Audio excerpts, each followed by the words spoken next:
Hello and welcome to Aliens Revealed Live. I'm your host, Dean Caparella, here on the Paranormal UK Radio Network. Alien abductions, monster-infested ranches, men in black, near-death experiences, close encounter experiences and more. We speak to some of the most amazing people on the planet, ready and willing to share their chilling stories with you. And they all come from the Aliens Revealed Live files here on the Paranormal UK Radio Network. Well, are there aliens in the Bible?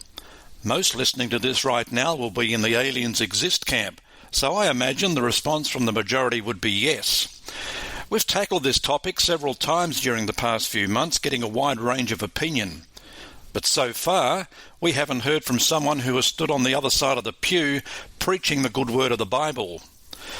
Paul Anthony Wallis was in the Christian ministry for 33 years, and by his own admission, something didn't quite gel with what he was preaching.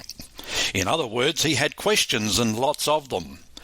When he produced his enormously successful bestseller, Escaping from Eden, in 2020, he turned the religious world on its head.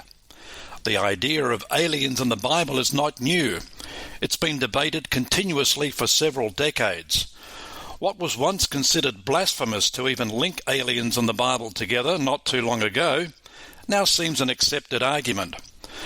So why did Escaping from Eden garnish so much response when others have presented the same topic and argument? Maybe it's because Wallis did spend so many years behind the pew, and maybe it's because he's dared to express his views from a place of sanctity. Well, when you get the Pope's attention, you must be doing something right. Or maybe the truth, you've hit a nerve. When asked about Pope Francis's response to his book, Wallis remained both calm and philosophical. He simply thanked the Vatican for widening its theological doors on this topic. The book of Genesis is where the Bible begins. God made us in his and/or their image, and that line alone was enough to make people like Wallis ask questions. Who are they? Escaping from Eden asks the big question of, does Genesis teach that the human race was created by God or engineered by ETs? Wallis says he taught a lot from the book of Genesis, and each time he did, he had more questions that bothered him. Wallis wrestled with his questions about what really took place in the Bible for almost a lifetime. He was only 11 years old when he first read Erich von Daniken's Chariots of the Gods. It confirmed the many questions he had about aliens in the Bible, even at that young stage of his life. Paul Anthony Wallis is joining us now. Hello, Paul. G'day, Dean. Thanks for having me on your show. Absolute pleasure, Paul. Been meaning to speak with you for quite some time, and the book you released back in May, Escape from Eden, has certainly caused a bit of a stir around the place. But the first question I just wanted to ask you is why you wrote it. Certainly. The first reason was an ultimate Frisbee injury, which is a code in the book for all the times when the universe has given me some time to do some actual study. And I knew that the next time I had some time and some opportunity, there was something I wanted to get back to and take a look at that had been rumbling away in the back of my mind for a long time. And it goes right back to when I was 11 years old, and I first encountered Erich von Daniken, author of Chariots of the Gods. And it was being discussed at a dinner party that my mum and dad were hosting. And my ears pricked up when I heard this conversation, because I had always thought there was an anomaly in the story of us, that there was a gap in our ability to explain ourselves as an intelligent, conscious, technological species. And Erich von Daniken had put his finger on that. At my school, which was a Church of England school, I felt that the religious answers I was getting were a bit lazy. God made us, didn't quite seem to explain why we're so clearly an animal like the other animals, only a little different. And then when I went to science for an answer, it couldn't quite explain where our consciousness and higher intelligence had suddenly come from, because it's only because of that we're at the top of the tree. And Erich von Daniken pointed out this anomaly and suggested that an external intervention in our evolution would make sense of both those questions. And that made sense to me. it actually led me in a funny way to becoming a Christian. And I was in ministry for 33 years and very involved in preaching from the Bible. In fact, I taught courses to pastors in training on how to interpret ancient texts, the Bible in particular. I worked as a church doctor, an archdeacon in the Anglican Church. And in all that time, I had the opportunity to teach from the Old Testament. And I taught through the book of Genesis many times. And each time I did it, there were questions that bothered me, funny anomalies in the story, the kind of things any child would point out if you sit down with the Bible and read to them. So why does it say, let us make the humans to look like one of us? Well, one of who? And then the snake suddenly appears with no introduction. Who's that? And couldn't God see something was going to go wrong? Why didn't he anticipate that? Why is it the death penalty for eating a piece of fruit? Now we've got a genocide in Genesis 6. Explain a loving God and a genocide to a child, and you'll get into some tongue twisters. And as a preacher, you do your best to make sense of it, but each time I did that, I thought, no, there's something else going on in these texts. I nearly need to dig deeper into these and work out what's the real story, what's actually going on here, because these stories don't work as moral tales. You can't read them in a fundamentalist way and correlate them with anything. So what's the right handling of this? And then a gauntlet was thrown down in 2009 when the Roman Catholic Church convened a colloquium. The Pontifical Academy of Sciences had this symposium for 5 days to discuss, and here was the title, The Theological Implications of Contact with Other Civilizations. And I was blown away that they were having that conversation. And then when people came from that symposium and met the press on behalf of the Vatican, they were basically saying there's no issue. We should all be ready to embrace a brother or sister alien. We shouldn't be surprised to meet them because they're in the Bible after all. They're in the Old Testament and the New Testament. And I thought, could I really have missed something as glaring as aliens in the Bible? So when I had my ultimate Frisbee injury and had the opportunity to sit down and do some deeper study, that was the gauntlet I took up. Yeah. I went back to Eden, back to the texts to ask, are there really aliens in the Bible? And when I did a little bit of translation work, it became very clear that the ET presence in the Bible begins in the first 2 verses and doesn't disappear until the end of Revelation. And that was the beginning of escaping from Eden. Did you expect to be led to a world of extraterrestrials when you started that research? Not to the extent that happened, no. I had an idea that there may be an alien or two rumbling around somewhere in the text. Bible readers would be familiar with Genesis chapter 6, which is a story of hybridization between human beings and something else called the Bene Elohim. And that story of hybridization between humans and higher beings is in mythologies all around the world. So when I went back to do the study, I thought, well, maybe Reverend Dr. Guy Consolmagno, who said this is in the Bible, he's talking about that. But it's actually far, far bigger than that. And as I say, it begins right at the beginning and it ends right at the end. And it's like taking the red pill. When you do the translation work, it opens up a completely new world and you can't go back to reading it the old way. So it was a surprise to me what I found, and then working through the implications of it and finding correlations in contemporary science, etc. It really has shifted my worldview in a very exciting and dramatic way. But it doesn't make you any less a Christian, does it? Well, not in my opinion, but it depends who you ask. But I still am a believer in Jesus. I seek to live my life by his teachings. I believe in God. But how that's framed does alter when the big picture changes and you realize that you're living in a universe that's more populated than you thought it was. And stories that you thought were about God in the Old Testament turn out to be about something completely different. I mean, I always encourage people to question everything. And I mean, as I mentioned to you before we started this interview, I was dressed down by a Catholic priest in elementary or primary school. I was only 10 years old, and I asked the question during a religious instructions class of if God can be anywhere, anytime by just twitching an eyelid, why does he need a fiery chariot to move around in? It just didn't. I mean, even then, it didn't make sense to me, and I missed the next month of that class. I mean, I was basically put in a room by myself while that went on for 2 hours every week. That may have been a mercy, Dean. But I'm interested, the fiery chariot that you were talking about, which one was that? Because there are a few interesting moments, aren't there, in the Old Testament when they turn up? The one that really kind of bugged me was when Moses went up the mountain, and and he was met by the big ball of fire, and then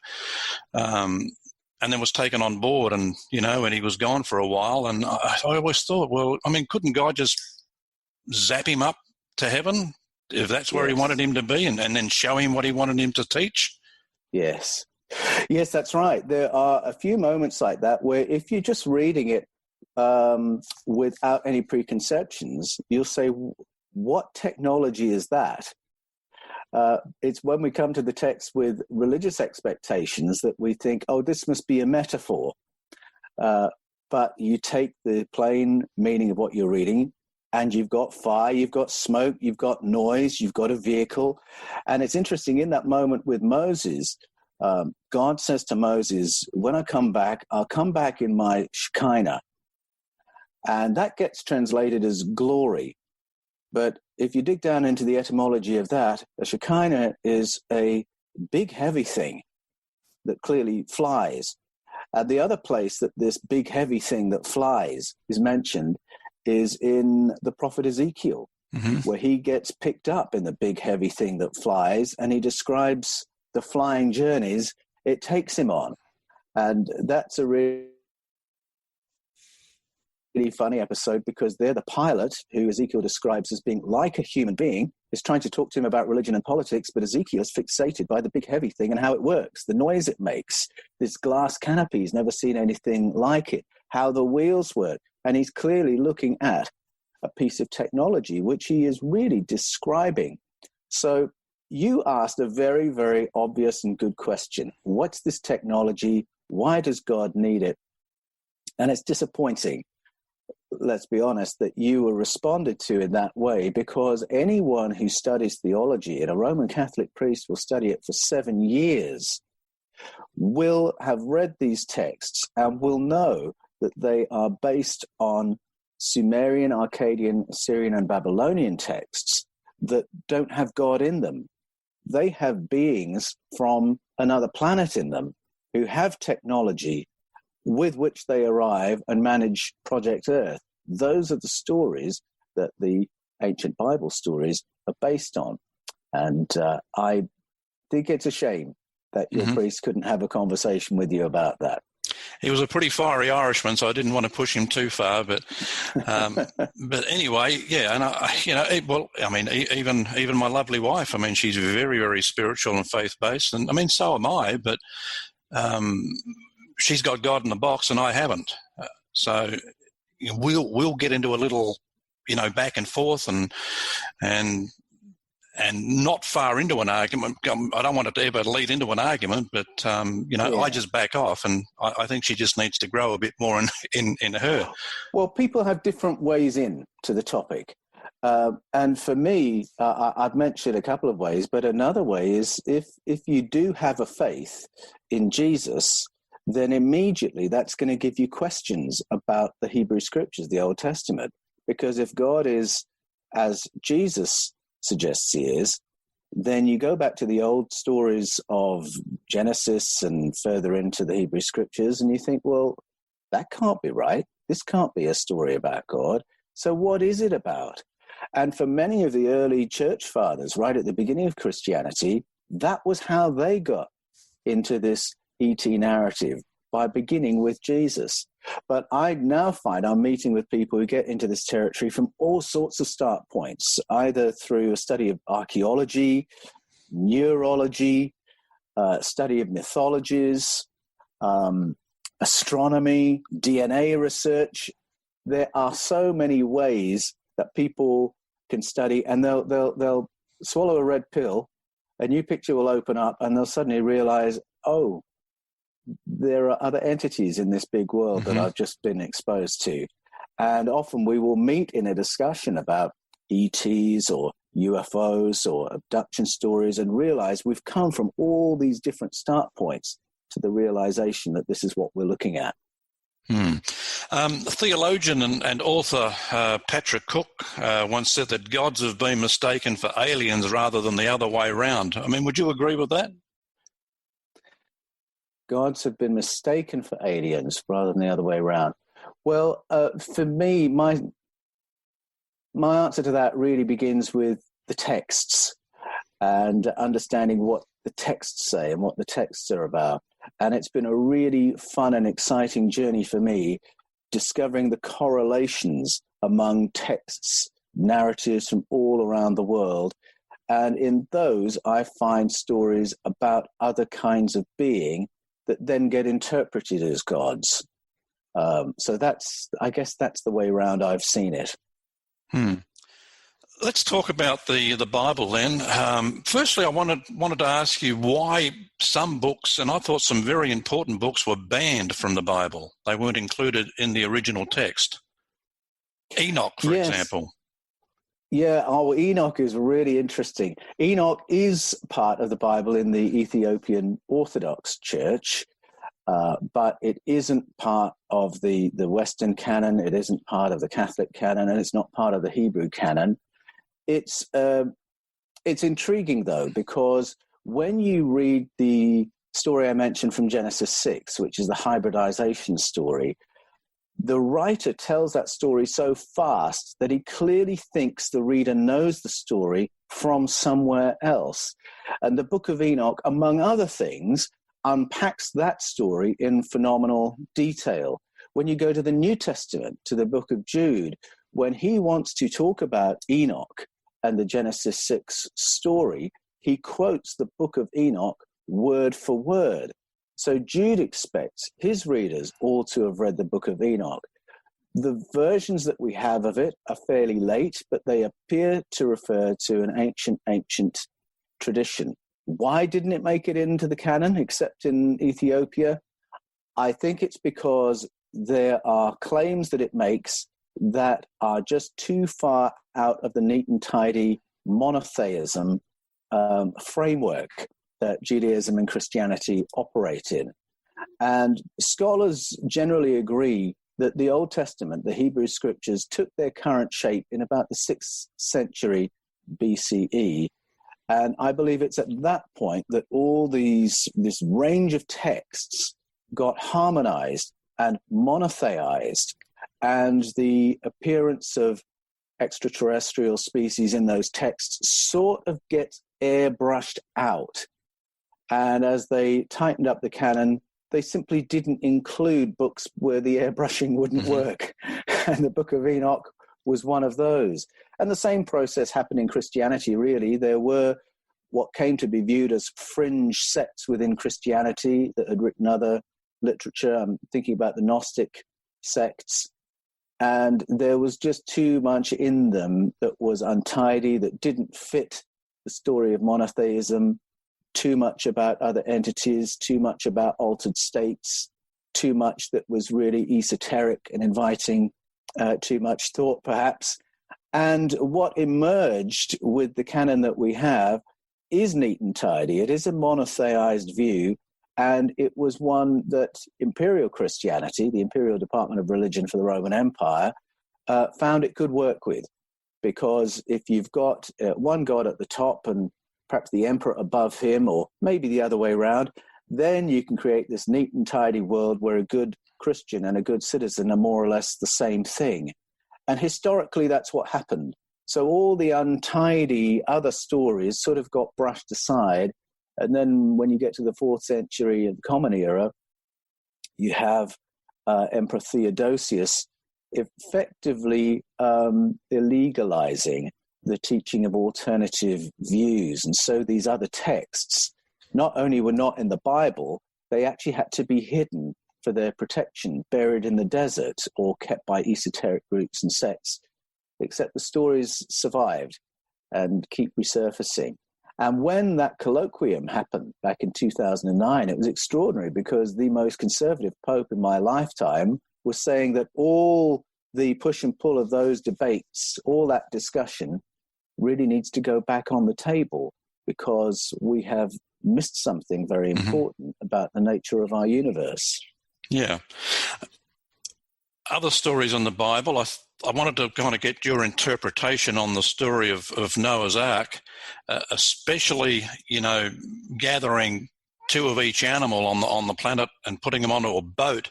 The theory is, the ancient astronaut theorists suggest perhaps it wasn't so much animals going onto a boat, but DNA being stored. How would you interpret that story? Yeah, that's a great question. People, when they read mythologies, tend to fall into one of two camps. They'll either want to read them in a fundamentalist way, where every detail that's history, that's science, that's exactly what happened, or they try and read them as fables, or this is some kind of a moral tale. But as I've seen the correlations between mythologies from all around the world, I come at it with a different question, which is what memory is being carried by this story? And it may be that what we have in the story of Noah and the Ark is like the movie version of what happened. And as you know, when movies are made, you've got to make it cinematic. It's got to be visual. It's got to be memorable. And story has to address those same needs if it's going to carry from generation to generation. So I think what you said is quite possible, that the story of animals coming 2 by 2 or 7 by 7, because there are two different versions in the Bible of the story, it echoes the stories from the Akkadian, Assyrian, Babylonian, Sumerian, which agree in very interesting details. The dimensions, the volume of the ark, there's a variance of 4%, I think, across all those different ages and cultures. So you see that and you think, well, there's something in this. You certainly see the dependence of the cultures, but maybe there's something very factual in here. But I agree with the view that what we're looking at certainly is a survival plan, and it may not have been a huge floating zoo with every species on the planet. It may have been Zisudra, Atrahasis, Utnapishtim, Noah, his family, and his farm. Or it may have been everything in seed form, the seed form of all the plant life we'd need, the seed form of all the animals that they'd need. And read some other versions of that story from around the planet, and that kind of rings true to me. There's an amazing story from the Zulu tradition, the story of Unkulunkulu. The first man on earth is the story. And this people group, the Zulu, whose life is all about living in harmony with the land, have a story that says that everything on the land came from outer space, but it came in seed form. It came in seed pods. And it's a very cinematic story in itself, but it's interesting to me that it goes to that concept. Not all the animals stepping out of spaceships onto the planet, but things arriving in seed form and developing here. And so it's in that kind of a way that I would look at the story of Noah. Something happened that's been recalled all around the world, and it may have been a little bit less cinematic than the version we know.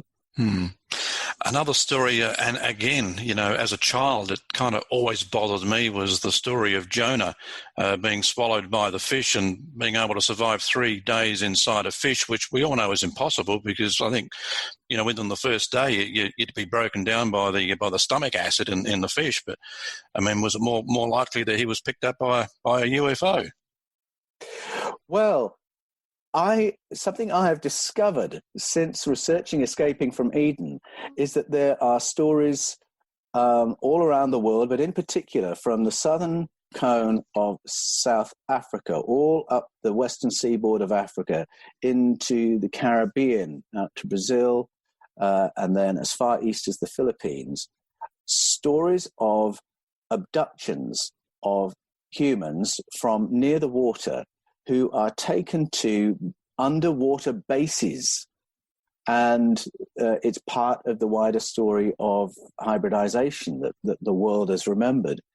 And I couldn't believe how many of these traditions exist.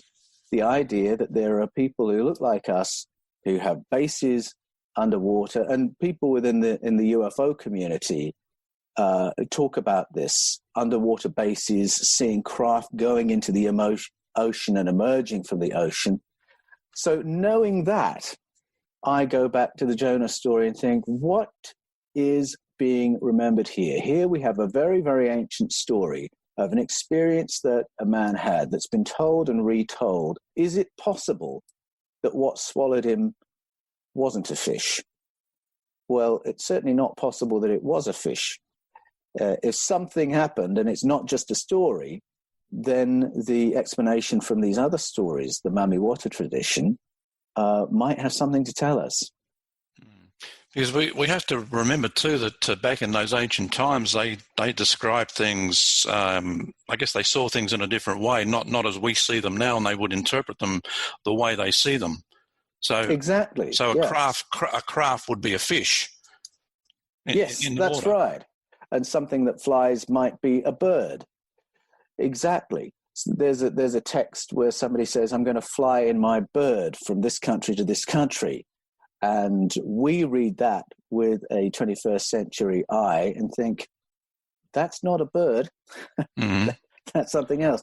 But they are just using the language they know, the images they know, to try and give the reader an understanding of what they saw. And the Bible is full of things like that, for sure. Yeah. And, as I said, I like to question everything. And I guess this one will probably get me some backlash, but was Jesus himself an alien? Well, as soon as you reread the Hebrew scriptures and realize that there are ETs involved in the engineering of Homo sapiens, as we know ourselves to be, or the adaptation, at the very least, of Homo sapiens, and that there is this hybridization story that comes in Genesis 6, these interesting people groups who seem to be related to different ET demographics. You get to the New Testament and it throws up that question, where does Jesus fit in this story? Something that really intrigues me, there are two things. One is that how the early church fathers viewed Jesus.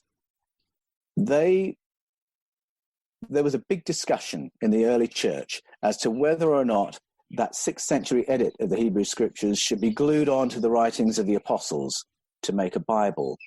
And among the church fathers saying, no, don't do that, was a whole number who said the explanation Plato gives of the world is a really much better preparation for what Jesus was on about.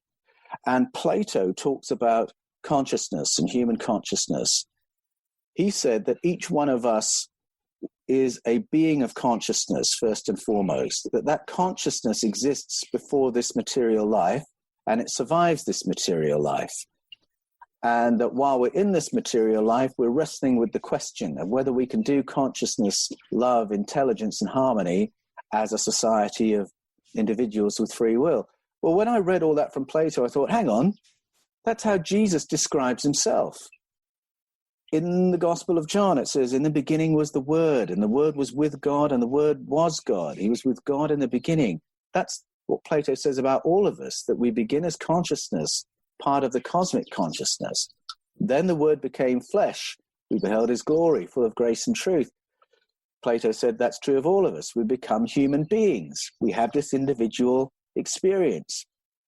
Then at the end of John's Gospel, Jesus is praying to the source, who he calls Father, and he says, I'm going to be returning to you now, back to the glory we shared together before the foundation of the world. Plato says that's the story of all of us. So having gone back to Plato to find out what these church fathers were on about, I thought Jesus' journey is a model of our journey. He's the same as all of us in that respect. So now I appreciate his sameness a lot more than before. But then there's the question of, well, so how is he different? How is he unique? Luke has this story of his conception being somewhat different to most of ours, that there's some external intervention that is at the beginning of Jesus' story. And if you go to paintings from the Renaissance period, you will find that the artists who depict that moment of Jesus' conception depict it in a way that's very unlike what's in the Bible. You'll see a UFO up in the sky. You'll see a laser beam coming down into headgear that Mary is wearing. They're telling a different story. Where have they got that from? They haven't got it from Luke. They haven't got it from the New Testament. They've got it from another source, and they're putting that story out there in painting form. So when I look at that, I ask the question, is Jesus more conscious of his cosmic origins and his cosmic return because there was some intervention that made him different? People talk about star children, which is a story of children who have emerged somewhat different because there's actually been some intervention in their conception and gestation that involves contact with our neighbors. And as soon as you start listening to that and realizing that's a huge story and an ancient story, you go back to the story of Jesus and you think, well, he's definitely one of those. And again, Luke carries the story of this light leading the Magi to Jesus's house. If that is not a star, which it clearly isn't, a star can't take you to a house, then you're looking at what we now call a UAP.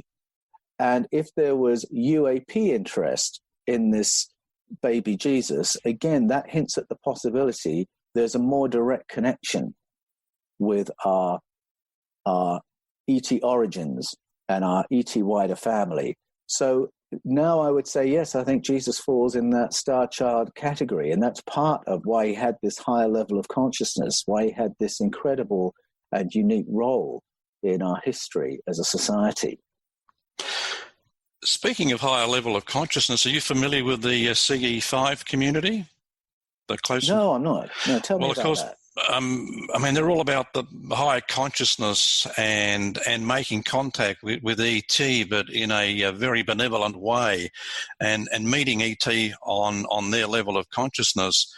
And there's certainly a strong argument now that, of course, disclosure's been in the news for 3 or 4 years now, and perhaps the key to disclosure is the CE5 community, and maybe ET is trying to get us to a point where we're on the same level of consciousness as they are, so they can communicate with us on that level. But there are so many people now who are coming out and talking about their experiences, and I'm not talking about thousands, we're talking about millions. Yes. So it's quite fascinating.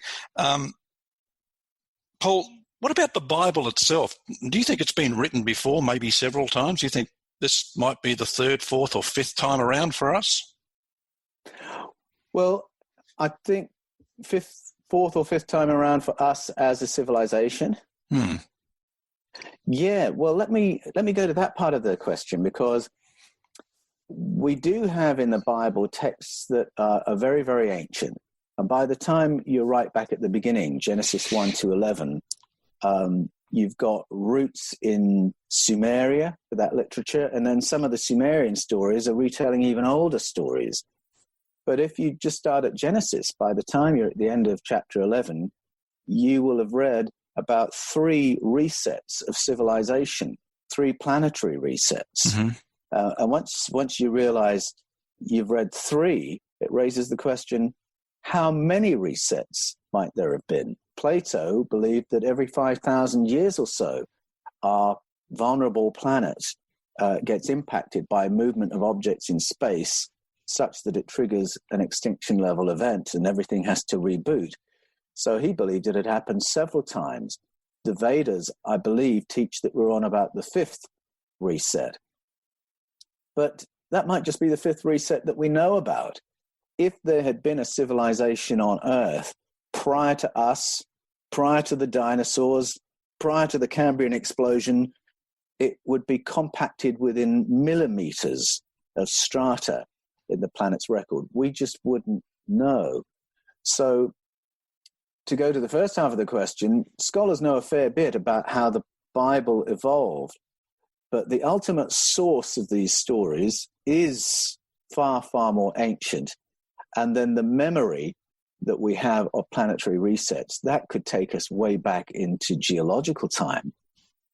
I mean, in recent times, the discovery of Göbekli Tepe, is from about 12,000 years ago. So, I mean, that's well outside the Genesis timeline. Yes, it's really interesting. I mean, generally at school, you'll be told that civilization began about 7,000 years ago in the Fertile Crescent.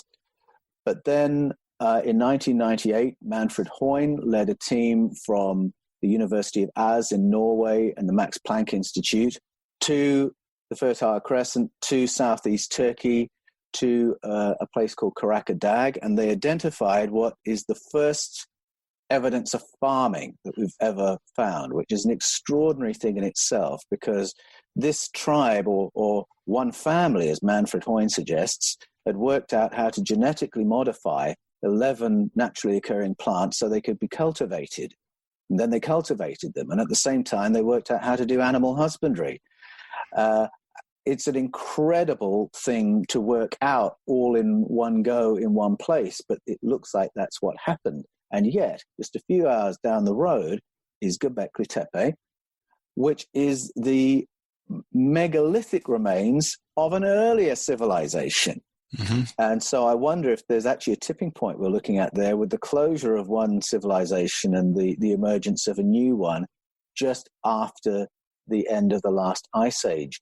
Göbekli Tepe was very carefully put into storage about 8,000 years ago. That's why it suggests that something older was being protected. And it's just one of a number of megalithic evidences around the planet of an earlier civilization whose story we don't know. You go to Japan, off the coast of Yonaguni-jima, off the coast of Cuba, off the coast of Malta, off the Gulf of Cambay of India, and you will find the remains of streetscapes and buildings which would have been above sea level no more recently than 10,000 years ago.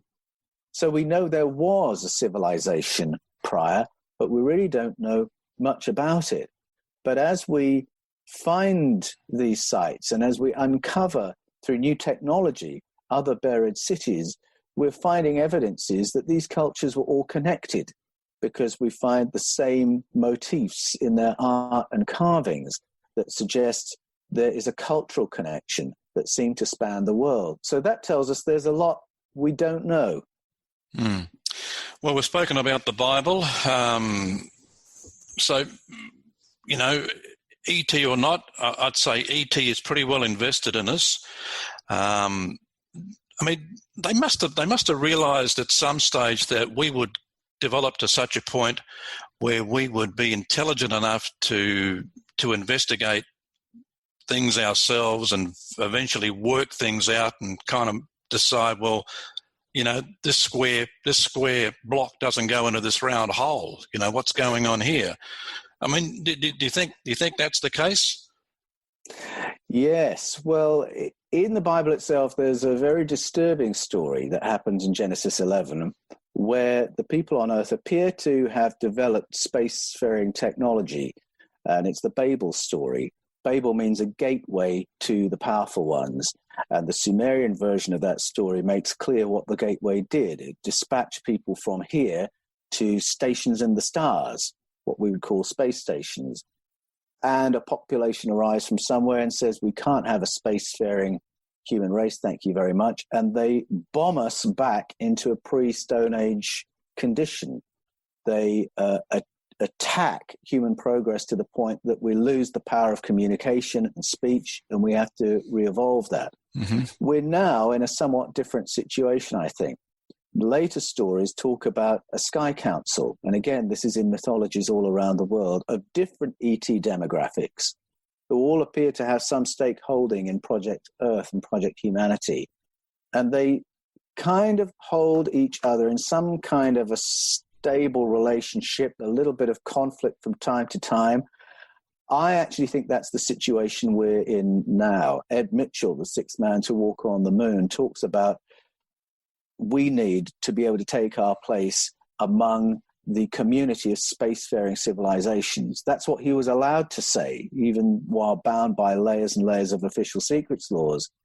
And yes, that would be wonderful to see.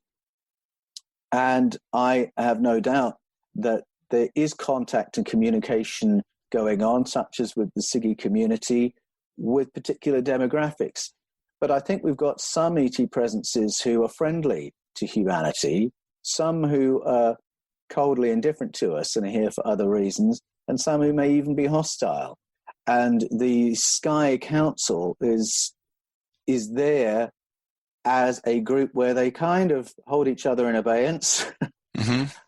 And I wonder if from time to time, when there are spats of sightings and such, if that's to do with a little bit of a breakdown in that stability.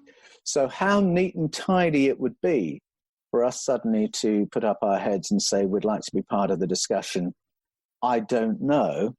But I am certainly with Ed Mitchell in saying we all need to be on the same page. We all ought to know what's going on. I'm not comfortable with the idea that there may be governments around the world who know all about this, while poor Joe in the street is completely in the dark. And I don't think that's a way forward. So all the things that are happening with regard to disclosure, I absolutely applaud.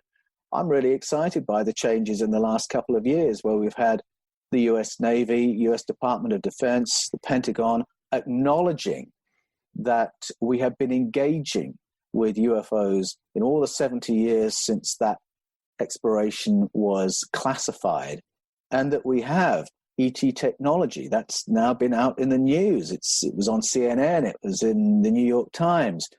And I hope that catches people's attention and they begin to think, well, what does that mean? What is known that I would like to know?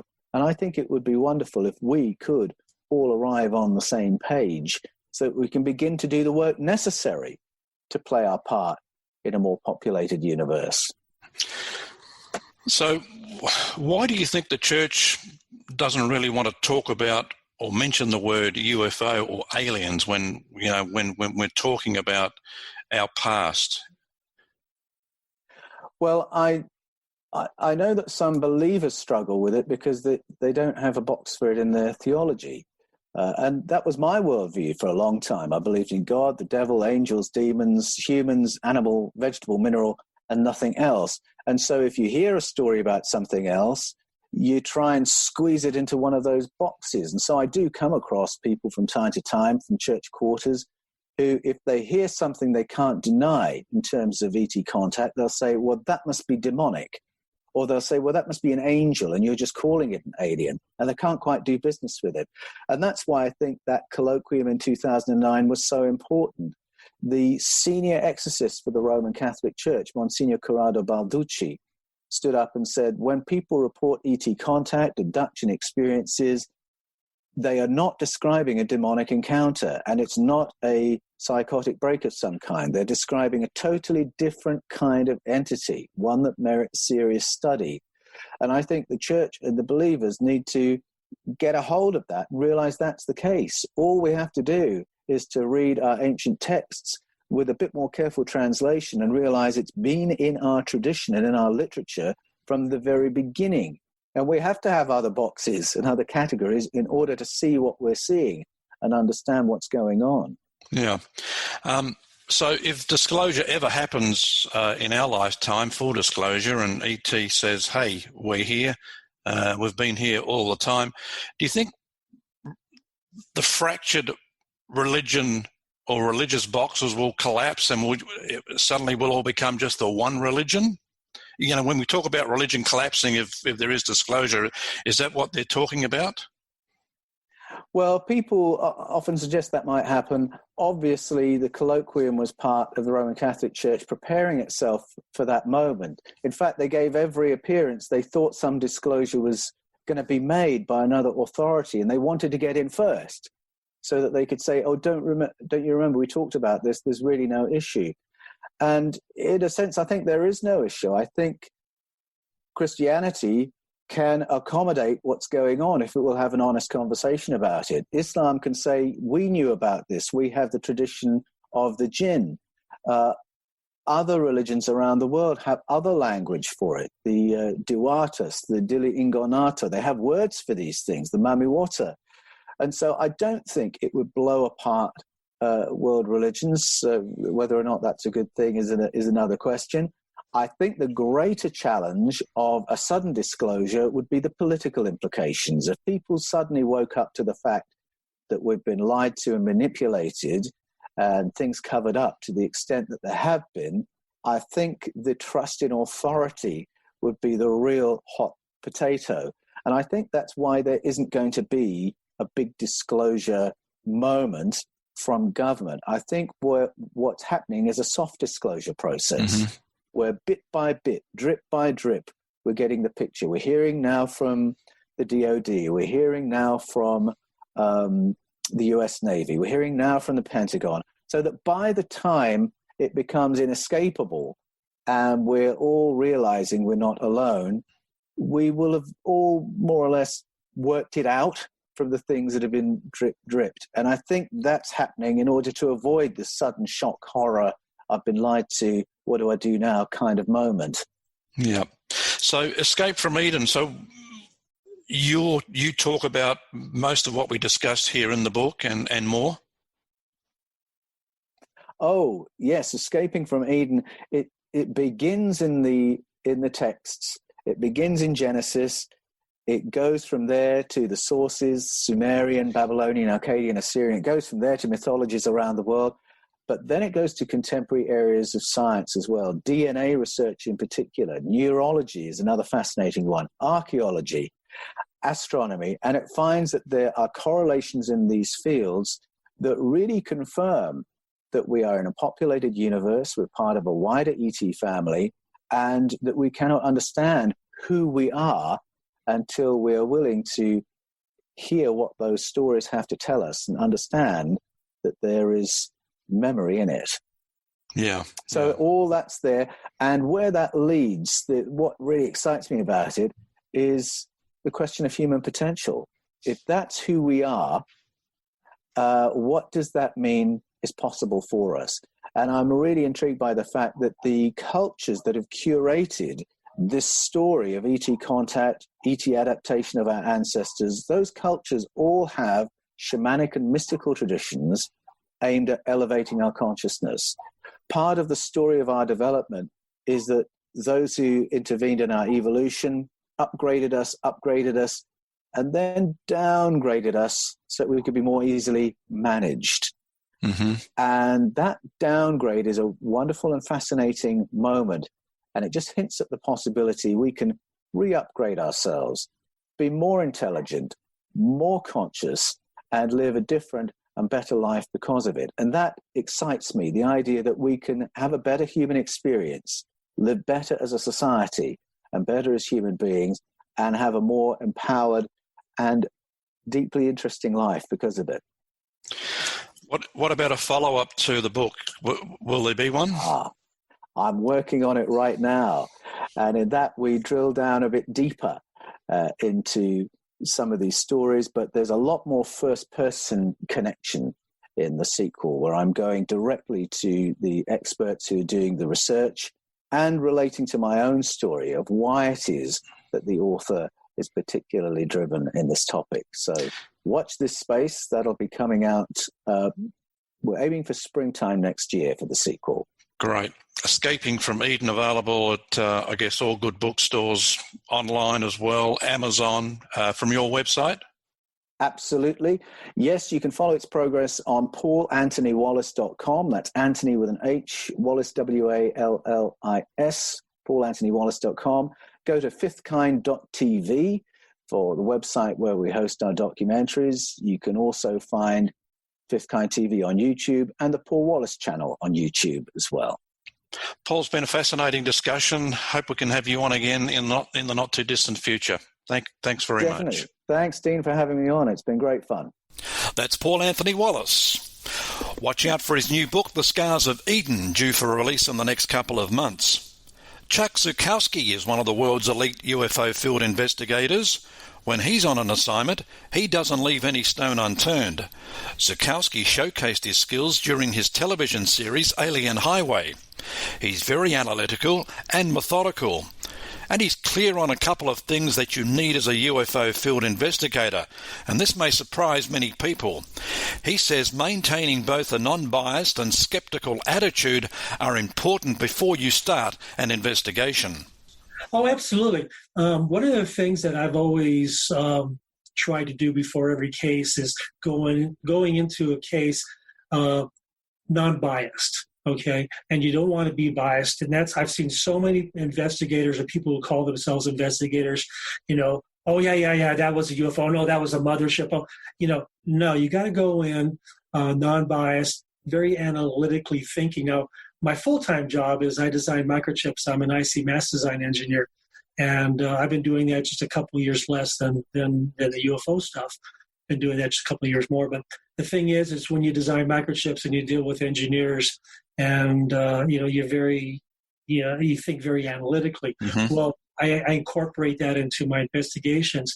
Now, that also means that when I get the investigations or I get sightings that come to my website or people contact me, it's really easy for me then to decide, okay, which one am I going to do? Now, obviously, you can't do every investigation on every sighting you get because there's just not enough hours in the day, and I still work full time, so I'm using my free time to run my investigations, and all my equipment I pay for myself. So there is no budget. It's just whatever the wife doesn't know I'm paying for. If she knew how much money I've invested in all this, she'd probably divorce me. I think she knows. She'd probably start her own investigation. But you have to go in thinking analytically. You have to go in and you have to eliminate everything that's possible and plausible first before you start looking at what's not possible from, based on the paranormal, what's not normal. So, lights in the sky. Lights in the sky are really, really hard to do now because, we have just so many satellites up in there and so many other things that we don't know about that other countries and our country's putting up there. There was a experimental shuttle that NASA had NASA / government that just came back down, that just landed. So there's a lot of things out there. So it's really, really hard to do lights in the sky without the lights in the sky being very unique, like, mm-hmm. The way they move and circling and, was there communication with the witness. And so that's a little tough, but that makes it easier though when you have some type of evidence like that. Craft sightings are really good. And then depending on trajectories and other things too, along with, creature sightings. So it's really easy for me to go through my cases and say, okay, I'm going to talk and attack that one. I'm going to talk about this one, and we'll see about, setting that up for later. But the main thing is when you go into these, the first thing you got to do is you have to eliminate, like I said, everything that's possible. So when I go into something, first thing I say, could have been this, could have been this. Now, where the law enforcement training came in, and it's really sad, but now I've learned because of that, and since then, the first thing you say is when you talk to someone is, what type of medication were you on any type of medication when you had the sighting? Were you drinking? Were you smoking pot? What were you doing? And it's unfortunate to ask those questions, but trust me, you'd be surprised how many people were smoking pot or how many people were drinking alcohol when they saw it. Now, I'm not saying that if you're smoking pot or drinking alcohol that you didn't see what you saw, but it makes it a lot harder to verify the case when that's there. I imagine it's one thing to say, I saw a UFO and believe what you saw to be real. However, even though you're sure about what you saw, investigators like Zukowski will either confirm or prove otherwise. That's coming up next week from the files of Aliens Revealed Live. Thanks for being with us. Don't forget to check out our site at arlhub.com. That's arlhub.com. And as always, keep looking upwards and take care.